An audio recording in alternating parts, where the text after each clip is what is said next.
I have had enough of your attitude.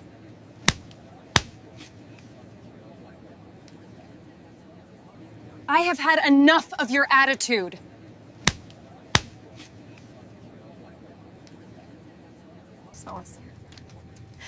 I complained to High Concern. Why you misbehaved me? I complained to High Concern. Why you misbehaved me? A black woman gets slapped by a flight attendant for not knowing her place, but what they didn't know would change everything in seconds. Sometimes the most powerful person on the plane isn't wearing a uniform.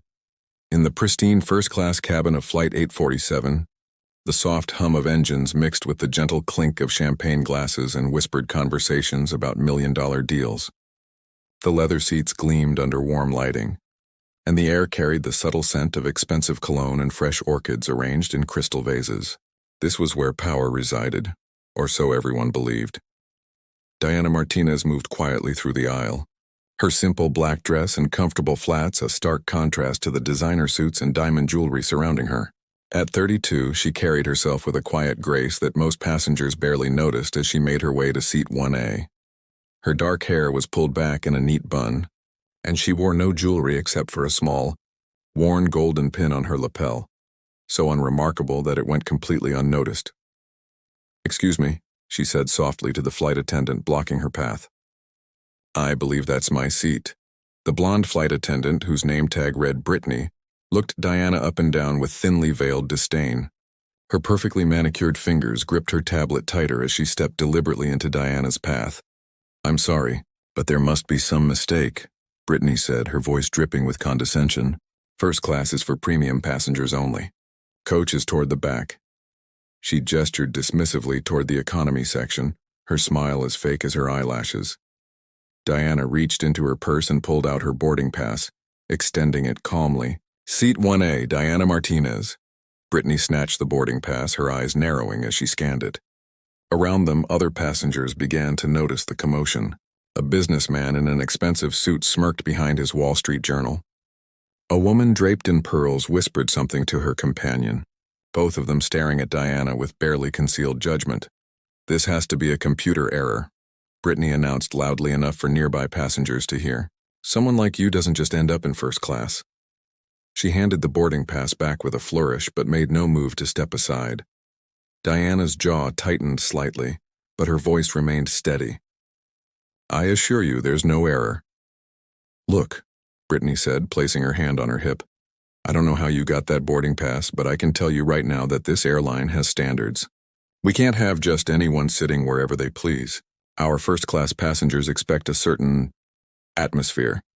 The businessman lowered his newspaper completely now, watching the scene unfold with obvious entertainment. "Some people really don't understand boundaries," he muttered to his seatmate. Loud enough for Diana to hear.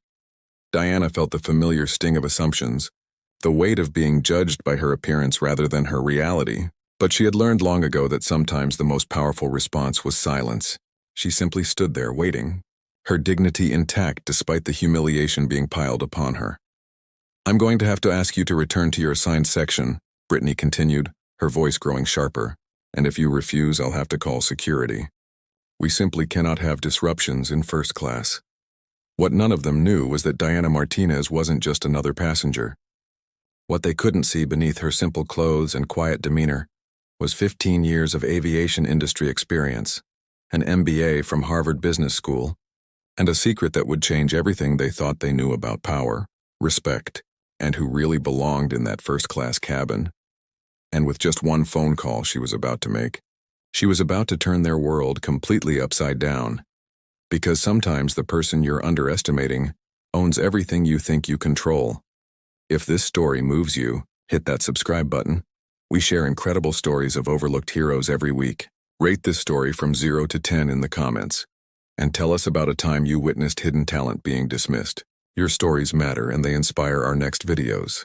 Have you ever been underestimated because of how you looked? Share your experience below. Your courage might inspire someone else to stand tall in the face of judgment.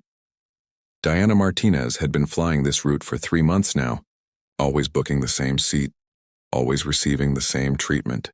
She watched from 1A as flight attendants fawned over CEOs and celebrities, noting their techniques, their service standards, their genuine smiles for some passengers and their forced politeness for others. The irony wasn't lost on her. She'd built her career in aviation from the ground up, starting as a baggage handler at 19 to pay for college, then working her way through customer service, operations, and management. Every department, every role, every challenge the airline industry could throw at her, she'd faced it all. But today felt different. Today, as Brittany continued to block her path, Diana felt something shift inside her. Maybe it was the businessman's smug expression, or the way other passengers averted their eyes, or the familiar burn of being treated as less than human simply because of her skin color and modest appearance. "I'm calling the captain," Brittany announced, pulling out her phone with theatrical flourish. "We have a situation in first class." Diana remained calm, but inside her mind was racing. She thought about her morning routine, waking up at 5 a.m. in her downtown apartment, reviewing quarterly reports over coffee, checking in with her operations team before most people were even awake. The airline industry never slept, and neither did she. She watched Brittany dial, speaking in hushed, urgent tones about an incident and a disruptive passenger. The businessman had now pulled out his own phone, likely recording what he assumed would be Diana's eventual removal from the aircraft. "The captain is on his way," Brittany announced triumphantly, crossing her arms. "I hope you're prepared to explain yourself." Diana almost smiled. Captain Reynolds. She'd hired him herself 2 years ago after he'd been passed over for promotion at a competing airline.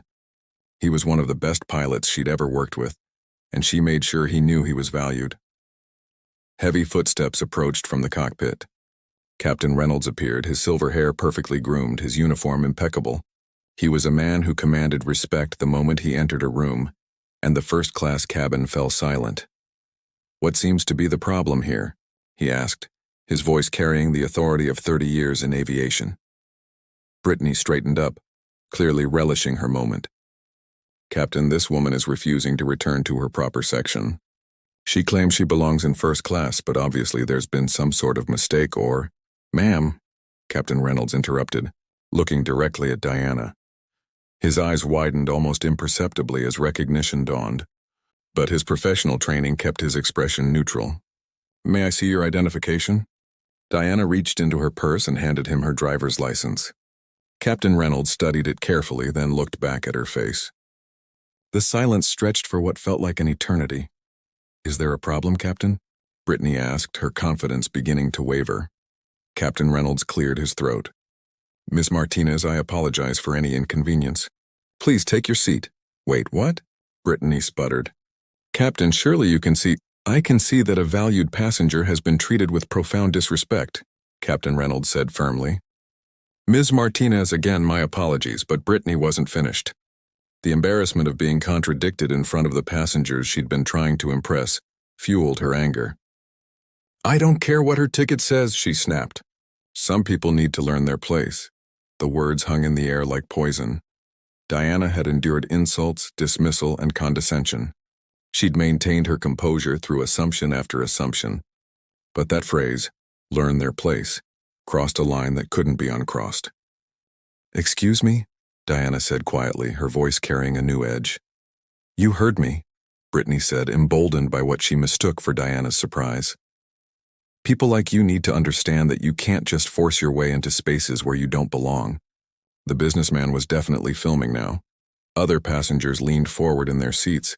Even Captain Reynolds looked shocked by Brittany's brazenness, and then it happened. Without warning, Brittany's hand flew across Diana's face with a sharp crack that echoed through the cabin. The slap was so sudden, so vicious that several passengers gasped audibly. Diana's head turned with the force of the blow, her cheek immediately reddening. For a moment, the entire first-class cabin was frozen in shocked silence. Captain Reynolds stepped forward immediately. "Brittany, what have you—" "She needed to be put in her place," Brittany said defiantly, though her voice trembled slightly. "Some people think they can just—" Diana slowly turned her head back, her dark eyes meeting Brittany's with a calm that was somehow more terrifying than any anger could have been. She raised her hand to her stinging cheek, her fingers tracing the outline of Brittany's handprint. "You want to know my place?" Diana asked softly. The question hung in the air like a thunderclap. The first-class cabin remained frozen in absolute silence. Diana's words, "You want to know my place?" seemed to echo in the pressurized air. Captain Reynolds stood rigid, his face pale as he began to realize the magnitude of what had just occurred. Brittany, still riding high on her moment of perceived victory, tossed her blonde hair over her shoulder. "Finally ready to admit you don't belong here?" she sneered. "Good.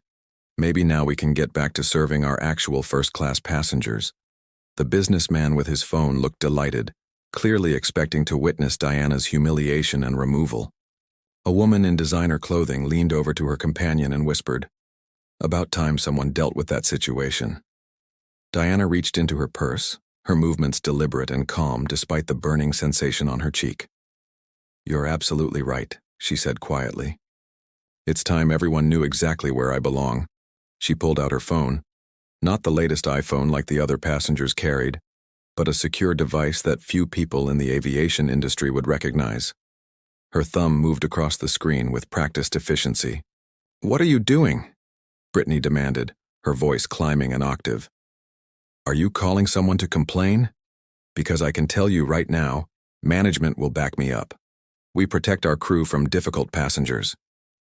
Diana didn't answer. Instead, she pressed a number on her phone and held it to her ear. The call connected immediately. "Michael, it's Diana. I need you to pull up the employment records for flight attendant Brittany Coleman, employee ID." She glanced at Brittany's name tag and uniform badge. 77492. "Yes, I'll wait." Captain Reynolds' face went from pale to ashen. He recognized that tone, that level of specific information, that kind of authority. He'd heard Diana use it before, but never in circumstances like these. "Who are you calling?" Brittany laughed nervously. "Your lawyer? Because let me tell you, assault charges work both ways, and you were threatening me with your aggressive behavior." Several passengers murmured agreement. The businessman nodded knowingly. "She's probably calling some civil rights organization," he said to his seatmate. "They always play the victim." Diana continued speaking into her phone, her voice professional and clipped. "Yes, Michael. Brittany Coleman, blonde hair, about 5'6". Physical assault on a passenger in first class. Flight 847, currently en route from Chicago to Los Angeles." She paused, listening. "No, I'm fine, but I want a complete review of her training records, disciplinary history, and I want Tom from legal on standby." Brittany's laughter became more shrill. "Training records? Lady, you are seriously delusional. If you think some phone call is going to—" "And Michael?" Diana continued, ignoring the interruption. "I want her immediate supervisor contacted. Actually, contact Regional Director Sarah Chen directly. Tell her the situation requires her personal attention." Now the businessman looked confused. "How does she know the regional director's name?" he muttered. Captain Reynolds closed his eyes and took a deep breath. He'd worked for enough airlines to recognize the sound of someone with real power making real calls, the specific names, the casual familiarity with internal procedures, the way Diana spoke, as if she expected immediate action. These weren't the desperate bluffs of a passenger trying to get attention. "Thank you, Michael. I'll expect her call within the hour." Diana ended the call and slipped the phone back into her purse. Brittany was staring at her now, some of her confidence evaporating. You can't just make phone calls and expect—" Diana's phone buzzed immediately. She glanced at the screen and answered. "Sarah? That was fast." She listened for a moment. "Yes, I'm on flight 847. Brittany Coleman just slapped me across the face in front of a cabin full of passengers." The temperature in the first-class cabin seemed to drop 10 degrees. Captain Reynolds stepped closer, his professional instincts warring with his growing understanding of who Diana really was. "Sarah, I need you to listen to me very carefully," Diana continued. "I want a complete investigation. I want passenger statements. I want the security footage from the cabin cameras. And I want Brittany Coleman suspended pending a full review." Brittany's face went white. "You can't. Who are you? Passengers don't just call regional directors and—" Diana held up one finger for silence while she finished her call. "Thank you, Sarah. I'll expect your preliminary report by the time we land." She hung up and turned to face Brittany directly. "You asked me who I am," Diana said softly. "You said I needed to learn my place. You said people like me don't belong in first class." The cabin was so quiet you could hear the soft whisper of the air conditioning. "Well, Brittany Coleman," Diana continued, her voice carrying a steel that made everyone lean forward, "I think it's time you learned something about assumptions." She reached for the small golden pin on her lapel, the one that had gone unnoticed by everyone in their rush to judge her by her simple clothes and quiet demeanor. Captain Reynolds saw it first and actually stepped backward. "Oh my God," he whispered. Because that small worn golden pin wasn't just jewelry.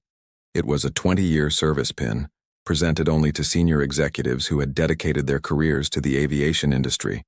And the logo on that pin was one that every employee of Skyline Airlines knew by heart.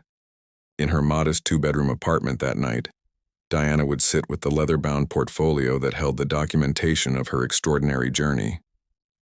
But right now, standing in the first-class cabin with her cheek still stinging from Brittany's slap, she felt the weight of every sacrifice, every choice, every moment that had led her to this place. The golden pin on her lapel wasn't just a piece of jewelry.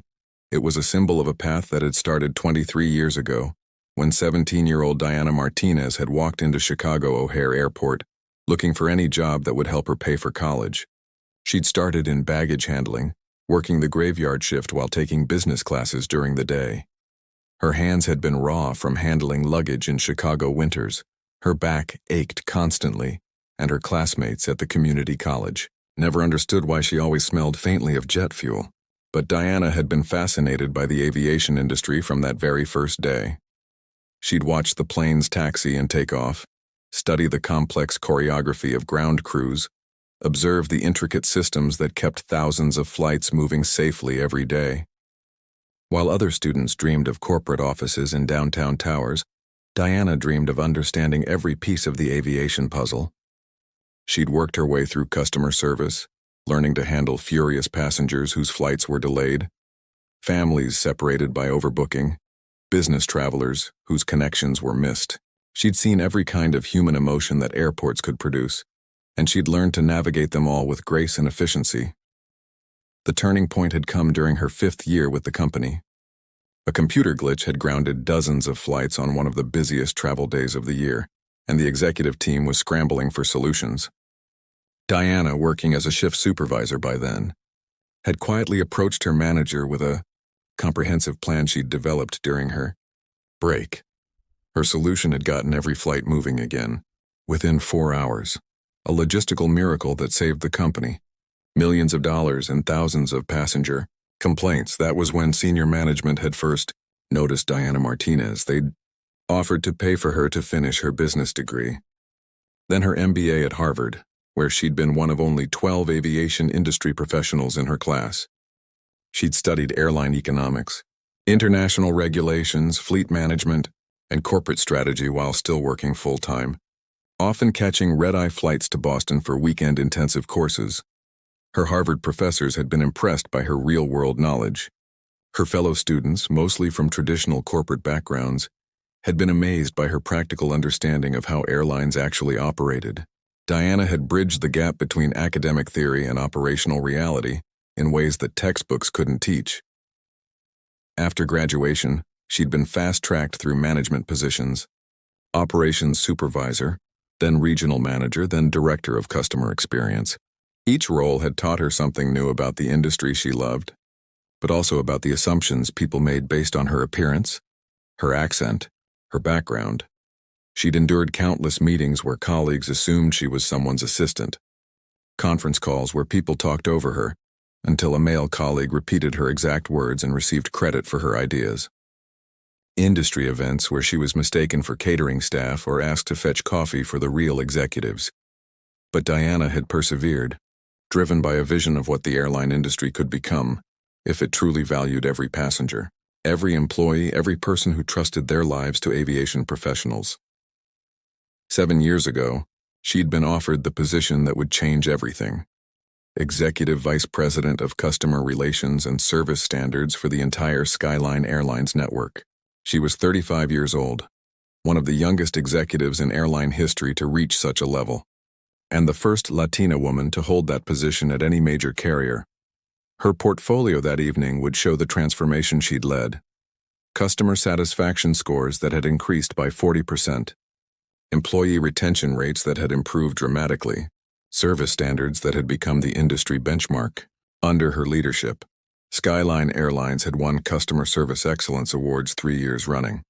But more importantly, she had implemented policies that protected passengers from exactly the kind of treatment she'd just experienced: zero tolerance for discrimination, mandatory sensitivity training, clear protocols for handling passenger complaints, and direct reporting lines that bypassed middle management when serious incidents occurred. Every flight attendant, gate agent, and customer service representative at Skyline Airlines had been trained on Diana's standards. They'd all received her photograph as part of their executive recognition materials. They all knew her name, her role, and her commitment to treating every passenger with dignity and respect. Every employee except, apparently, Brittany Coleman. The ultimate irony was that Diana had specifically chosen to fly her own airline for this trip, as she always did, to observe service standards firsthand. She'd booked first class not out of entitlement, but because she needed to see how her premium passengers were being treated, how her policies were being implemented, whether her training programs were working. She'd discovered her answer in the most painful way possible. Standing there in the cabin, with Brittany's handprint still visible on her cheek and the weight of recognition dawning on Captain Reynolds's face, Diana thought about the young woman who had cleaned aircraft interiors to pay for her education. She thought about the Harvard MBA student who had been told she was too ambitious and should know her place. And she thought about the executive who had spent 7 years building systems designed to prevent exactly this moment from ever happening to anyone. "You want to know my place?" she had asked.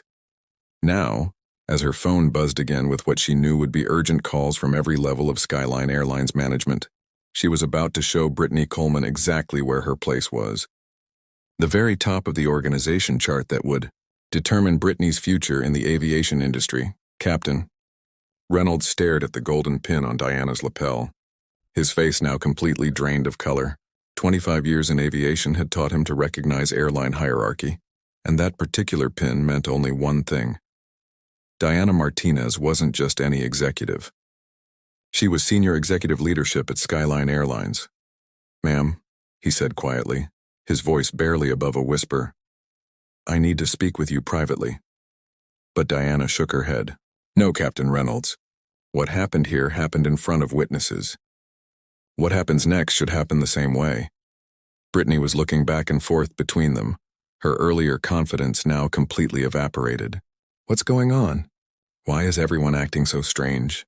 She's just a passenger who got upset about... Diana's phone buzzed again. This time when she answered, her voice carried an authority that filled the entire cabin. "Tom? Yes, I'm still on the flight. We need to discuss immediate legal implications of an employee physically assaulting a passenger." She paused, listening. "No, I don't want to press charges. I want something much more comprehensive than that." The businessman who had been filming lowered his phone, suddenly looking uncomfortable. The woman in pearls had stopped whispering to her companion and was now staring at Diana with growing recognition. "Tom, I want you to contact the FAA immediately," Diana continued. "Physical assault by crew members on passengers is a federal aviation safety issue. I want a complete investigation, not just internal discipline." Her eyes never left Brittany's face. "And Tom? I want this incident used as a case study in our next company-wide training program." Captain Reynolds stepped forward, his training kicking in despite his shock. "Ms. Martinez, perhaps we should handle this matter privately. I can have Ms. Coleman removed from duty immediately and..." "Removed from duty?" Brittany laughed, though it sounded more like hysteria now. "You can't remove me from duty because some passenger made a few phone calls. I've been working for this airline for 3 years. I have rights." Diana ended her call and turned to face Brittany directly. When she spoke, her voice was calm, professional, and absolutely terrifying in its measured precision. "Brittany Coleman," she said, "employee ID 77492, hired March 15th, 3 years ago. 2 customer complaints in your first year, both dismissed after training. 1 incident last year involving inappropriate comments to a passenger, resolved with a written warning." She paused, letting the specificity of her knowledge sink in. Your direct supervisor is Janet Walsh. Your regional manager is David Kim.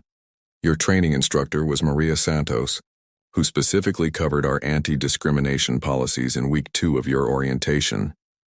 The entire first-class cabin was now completely silent. Even the soft background noise of the aircraft seemed muted. How do you know all that? Brittany whispered. Diana reached into her purse and pulled out a business card. Not just any business card, but one with the distinctive Skyline Airlines executive design. Heavy stock, embossed lettering, the kind reserved for the highest levels of management. She handed it to Brittany, who took it with trembling fingers. Diana Martinez, Brittany read aloud, her voice cracking. Executive Vice President, Customer Relations and Service Standards. She looked up, her face now completely white. Skyline Airlines. The businessman dropped his phone entirely. Several passengers gasped audibly. Captain Reynolds closed his eyes and shook his head slowly. That's right, Brittany, Diana said softly. I'm not just any passenger. I'm the person who wrote the customer service standards you violated. I'm the person who designed the training programs you ignored. I'm the person who created the policies you just broke when you decided to put your hands on me. Brittany's legs seemed to give out slightly, and she grabbed the back of a seat for support. I didn't know. I mean, how was I supposed to? You were supposed to treat every passenger with dignity and respect, Diana said firmly. You were supposed to remember that our customers trust us with their safety, their time, and their well-being. You were supposed to understand that discrimination has no place on any aircraft, in any cabin, at any time. She turned to address the other passengers, her voice carrying to every corner of the first-class cabin, and all of you who sat there watching, who assumed you knew who belonged where based on appearance, who thought it was entertainment when someone was being humiliated. You were supposed to remember that respect isn't earned by the price of your ticket. The businessman who had been filming now looked down at his hands, unable to meet Diana's gaze. The woman in pearls had tears in her eyes. Diana's phone rang again. She glanced at it and answered immediately. Hello, Richard. She listened for a moment. Yes, I'm fine. No, I don't need medical attention, but thank you for asking. Captain Reynolds mouthed the name Richard and looked even more stricken. Richard Chen was the CEO of Skyline Airlines. Richard, I want you to know that Captain Reynolds handled this situation professionally once he understood what was happening, Diana said into the phone. But we have some serious training gaps that need immediate attention. She listened again. Yes, I'll have a full report on your desk before close of business tomorrow. When she hung up, the cabin remained in complete silence. Ms. Martinez, Captain Reynolds said carefully, what would you like me to do? Diana looked at Brittany, who was now visibly shaking. Ms. Coleman will be suspended immediately upon landing, pending a full investigation. She'll be escorted off this aircraft by security, not because she's a criminal, but because her behavior today violated every standard we hold our employees to. She turned back to the passengers. As for the rest of you, I hope you'll remember this moment the next time you see someone being treated poorly, and you have a choice between speaking up or staying silent. The businessman suddenly stood up. Ma'am, he said, his voice shaking, I want to apologize. I was wrong to assume. I should have said something when I saw what was happening. Diana nodded at him. Apology accepted. But more importantly, I hope you'll do better next time. One by one, other passengers began to speak up, offering apologies, expressing shame at their inaction, acknowledging their role in what had happened. And through it all, Brittany Coleman stood frozen, finally understanding that the woman she had dismissed, insulted, and struck was the person who controlled her entire professional future. The aircraft's intercom crackled to life. Ladies and gentlemen, this is your captain speaking. We'll be beginning our descent into Los Angeles International Airport shortly. Flight attendants, please prepare the cabin for landing. But in first class, no one was thinking about landing procedures. Diana looked directly at Brittany, her expression both firm and sad. I want you to understand something, Ms. Coleman. This isn't about revenge. This isn't about punishment. This is about the fact that you assaulted a passenger on my aircraft, representing my company, wearing my uniform. Brittany finally found her voice, though it came out as barely more than a whisper. Ms. Martinez, I'm so sorry. I didn't know who you were. If I had known, Diana held up her hand. Stop right there. Do you hear what you just said? Brittany looked confused through her tears. You said you're sorry because you didn't know who I was. You said if you had known... Diana shook her head. Brittany, that's exactly the problem. You shouldn't need to know who I am to treat me with basic human dignity. You shouldn't need to see an executive badge to keep your hands to yourself. You shouldn't need a name tag that says CEO to remember that every passenger deserves respect. Captain Reynolds stepped forward. Ms. Martinez, I want to personally apologize for what happened on my aircraft. This should never have occurred, and I take full responsibility for my crew's actions. Captain Reynolds, Diana said, you responded appropriately once you recognized the situation, but I need you to understand something too. She turned to address not just him, but the entire first-class cabin. I fly this route once a month. I've been on dozens of your flights over the past year, and this isn't the first time I've witnessed inappropriate behavior from crew members toward passengers who don't look like they belong in first class. The silence that followed was deafening. I've seen gate agents be dismissive to elderly passengers who needed assistance. I've watched flight attendants ignore requests from passengers with accents. I've observed crew members make assumptions about who could afford premium services based on nothing more than appearance. Diana's voice grew stronger, and I've been documenting it all because I needed to understand whether our training was failing or whether our hiring practices needed to change. She pulled out a small notebook from her purse. Today's incident with Ms. Coleman wasn't an isolated event. It was the culmination of a pattern I've been tracking across multiple flights, multiple crew members, multiple airports in our network. Brittany was crying openly now, but Diana wasn't finished. 3 months ago on Flight 632, I watched a flight attendant named Kevin Morrison spend 15 minutes chatting with passengers in first class while completely ignoring a black businessman who was trying to get assistance with his seat that wouldn't recline. She flipped a page in her notebook. 2 months ago, Flight 891, flight attendant Susan Park made a comment to a Hispanic passenger about how some people should learn English before traveling in first class. Captain Reynolds looked sick. Several passengers were staring at their hands, recognizing themselves in these scenarios. Last month, Flight 445, flight attendant Jennifer Walsh asked an Asian passenger if he was sure he wasn't supposed to be in economy, then made him show his boarding pass 3 times while never questioning a single white passenger's seating assignment. Diana closed the notebook and looked directly at Brittany. So no, Ms. Coleman, you slapping me wasn't a momentary lapse in judgment. It was the result of a culture that has allowed discrimination to fester, that has enabled employees to believe they can determine who belongs where based on their personal biases. The businessman who had been filming earlier raised his hand tentatively. Ms. Martinez, I think I was on that Flight 632. I remember seeing what you described and I didn't say anything. His voice was thick with shame. I just assumed the passenger hadn't asked for help properly. Diana nodded.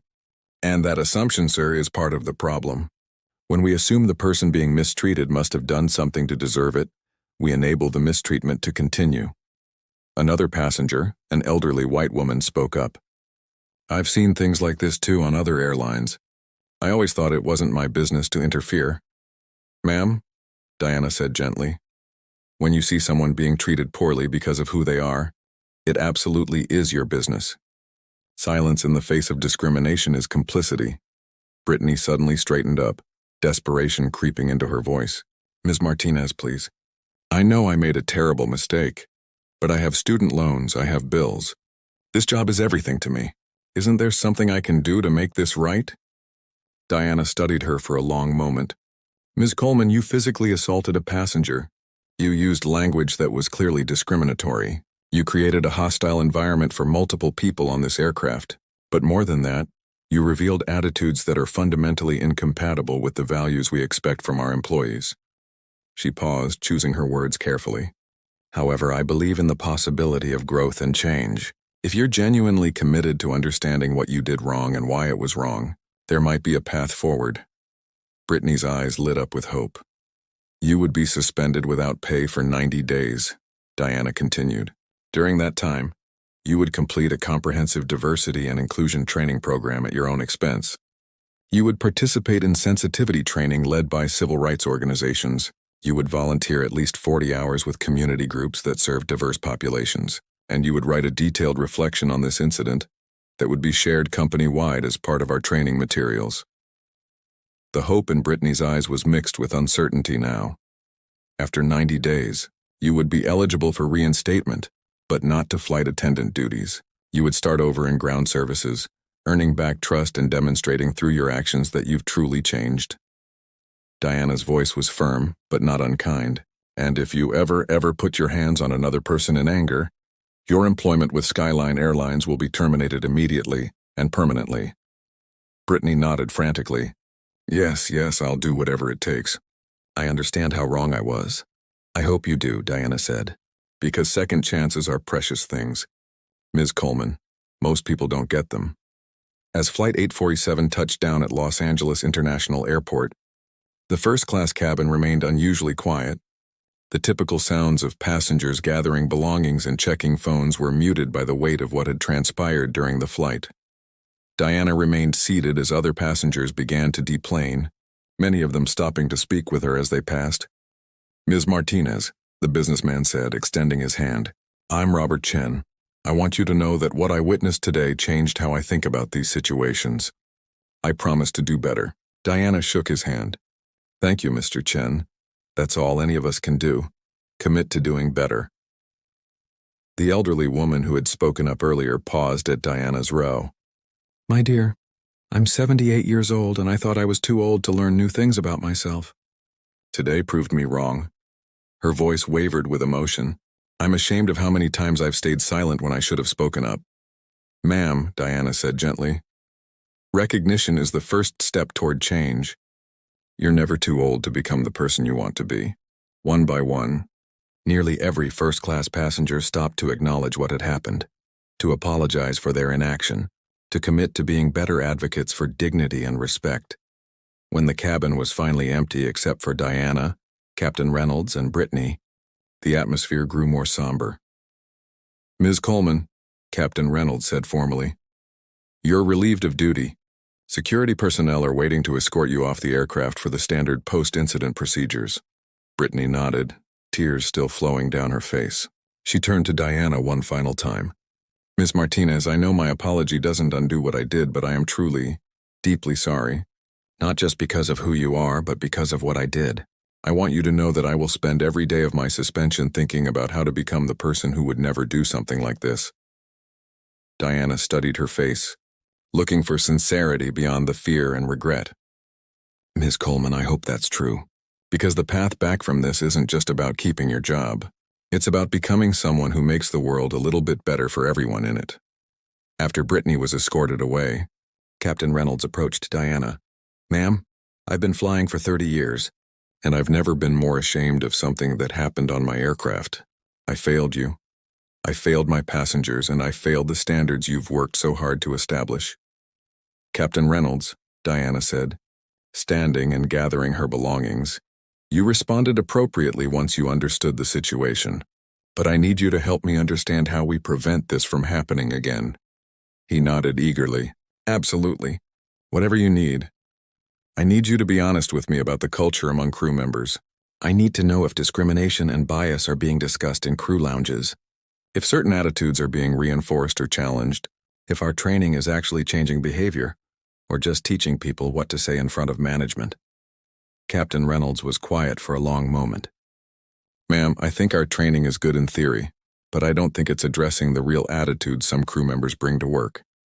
And I don't think people believe there are real consequences for crossing the line. After today, Diana said, I think that's about to change. As they walked off the aircraft together, Diana's phone buzzed with a text message from CEO Richard Chen. Emergency executive meeting tomorrow morning. Board wants full briefing on incident and comprehensive plan for cultural change. How can we support you? Diana typed back. I'll need budget approval for company-wide policy overhaul, mandatory retraining for all customer-facing staff, and implementation of anonymous reporting system for discrimination incidents. This is bigger than one employee's poor choices. The response came immediately. You have whatever you need. The board is behind you 100%. By the time Diana reached the jetway, word of the incident had already begun spreading through social media. Passengers from Flight 847 were sharing their experiences, talking about what they had witnessed, and praising Diana's handling of the situation. A video posted by Robert Chen had already been viewed thousands of times. In it, he spoke directly to the camera. "Today, I witnessed something that changed how I think about discrimination and bystander responsibility. I watched a woman get slapped by a flight attendant for not knowing her place, and I did nothing to help her. I was wrong and I want to do better. We all need to do better." The video was accompanied by text that read, "The woman who was assaulted turned out to be a senior airline executive, but that's not why this matters. It matters because every person deserves to be treated with dignity, regardless of who they are or what they look like. I'm sharing this because I never want to be a silent bystander to discrimination again." Within hours, Doing Better was trending on social media, with thousands of people sharing their own stories of witnessing discrimination and committing to speaking up in the future. Diana arrived at her hotel to find dozens of messages from colleagues, friends, and even competitors in the airline industry, all expressing support and asking how they could help address similar issues in their own organizations. But the message that meant the most came from her mentor, the woman who had first encouraged her to pursue executive leadership 15 years earlier. "Diana, I just saw the news coverage of what happened today. I'm so proud of how you handled yourself, but I'm heartbroken that you had to go through it.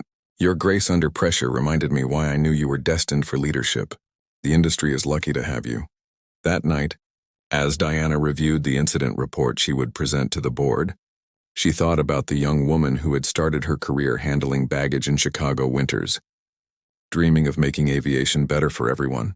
Tomorrow, she would present a comprehensive plan for cultural change that would affect every employee, every passenger, and every flight in the Skyline Airlines network. But tonight, she allowed herself a moment of satisfaction, not because she had wielded power to punish someone who had wronged her, but because she had used that power to create the possibility of real change. 6 months later, Diana Martinez stood in the same first-class cabin where she had been assaulted, but this time as part of Skyline Airlines' quarterly executive review of customer service standards. The flight attendant serving first class was a young man named Marcus, who approached each passenger with genuine warmth and professionalism. He had been hired under the new recruitment protocols Diana had implemented, protocols that prioritized empathy and cultural awareness alongside technical skills.